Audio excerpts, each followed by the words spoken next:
All right, boys and girls, chapter 3. There's a boy in the girls' bathroom. We're ready to go? Remind me, what do we do when we see a vocabulary word in the text? And then what do we do when we hear it out in the world in conversation? Okay, here we go. Bradley opened the front door to his house, and then he made a face. It smelled like fish. "You're home early," his mother said from the kitchen. She was a large woman with fat arms. She was wearing a sleeveless green dress and holding a butcher knife. "Ah, my friends and me, we raced home," he told her. A fat fish about the size of one of Mrs. Chalker's arms lay on a board on the counter. Bradley watched her raise the knife above the fish and then quickly hack off its head. Act that out. Ouch. He walked. How do you think he felt about that, by the way? He doesn't like fish. His face is like, and when he sees that, he's like, oh, enough. He walked down the hall to his room and he closed the door. "Hey, everybody," he announced. "Bradley's home." But he was pretending that it was someone else speaking. "Hi, Bradley. Hi, Bradley," he said. "Oh, hi, everybody," he answered, and this time speaking for himself. He was talking to his collection of little animals. He had about 20 of them. I'm on page 9. Bottom of page 9. Thank you. He had about 20 of them. There was a brass lion that he had found one day in a garbage can on the way to school. There was an ivory donkey that his parents had brought back from the trip to Mexico.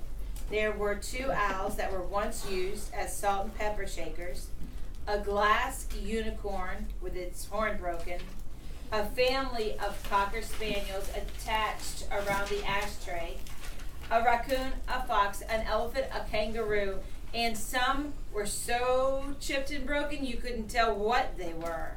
And they were all friends. And they all liked Bradley.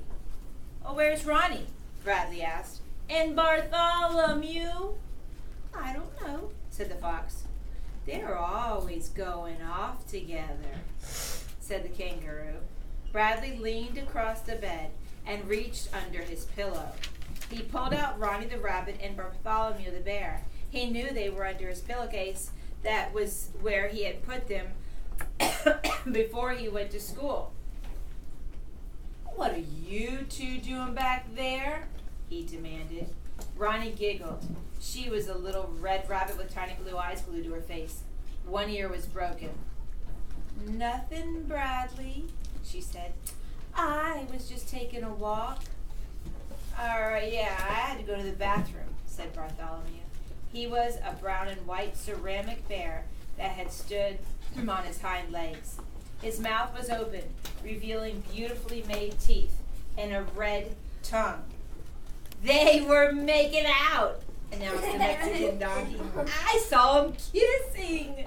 Ronnie giggled. "Oh, Ronnie," scolded Bradley. "What am I going to do with you?" She giggled again.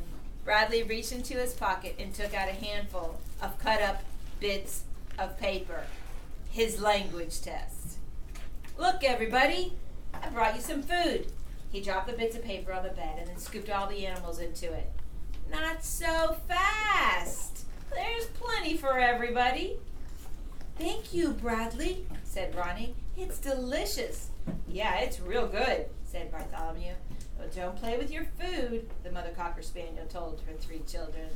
I'm on the top of page 11. Stay with me.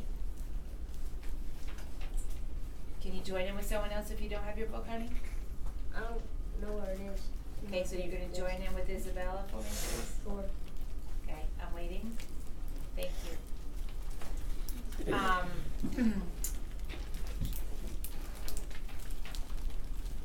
"Pass the salt," said the pepper owl. "Pass the pepper," said the salt owl.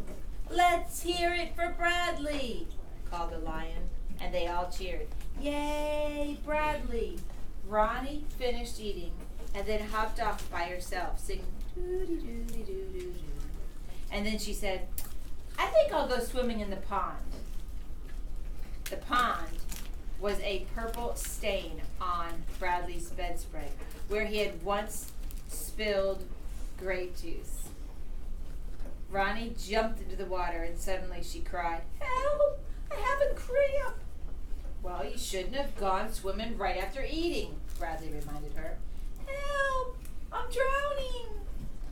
Bartholomew looked up. "That sounds like Rani," he said. "It sounds like she's drowning in the pond." So he hurried to the pond to rescue her. "Hold on, Rani," he shouted.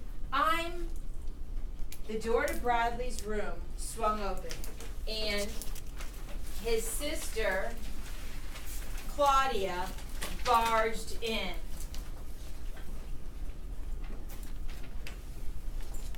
She was 4 years older than Bradley. What does barge mean, boys and girls? Good. Rudely interrupt. "Get out of here," he snapped at her, "or I'll punch your face in." I'm on the top of page 12. Thank you. "What are you doing? Talking to your little animal friends?" She laughed, showing her braces. It was Claudia who had broken Ronnie's ear. She had stepped on it accidentally. She told Bradley it was his fault for leaving his animals strewn all over the floor. He didn't tell her that Ronnie wasn't on the floor, but lost in the desert. Instead, he said, "Who cares? It's just a stupid red rabbit." Boys and girls, that word strewn, we haven't talked about the meaning of that one. So using context clues, write down what you think the meaning of strewn is. And if you need to, go back and reread the text. It's in the middle of that paragraph. She told Bradley it was his fault for leaving his animals strewn all over the floor. Give a guess using context clues or information from the text. What do you think strewn means?